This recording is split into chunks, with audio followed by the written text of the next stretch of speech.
Ndiyo, ni lazima mwanamke wako akuulize, kwa sababu performance yako imeshuka tofauti na ulivyokuwa awali. Usiwe mkali unapoambiwa kwamba performance yako imeshuka.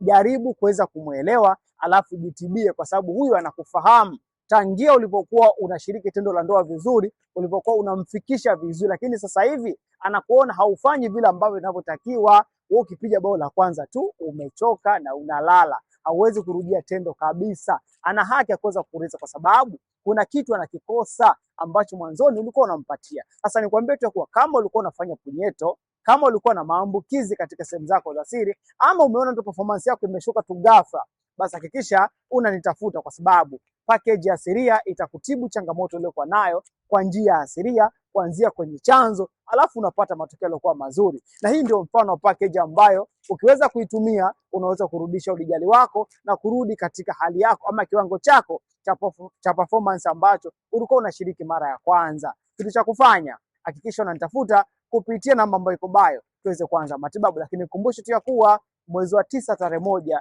tuna program maalum kwa wanaume wote ambao walikuwa hawawezi kufanya tendo la ndoa vizuri kutokana na punyeto pamoja na sababu zingine. Basi hakikisha na wewe unapata package ili uweze kuwa mmoja wapo tuweze kuanza matibabu.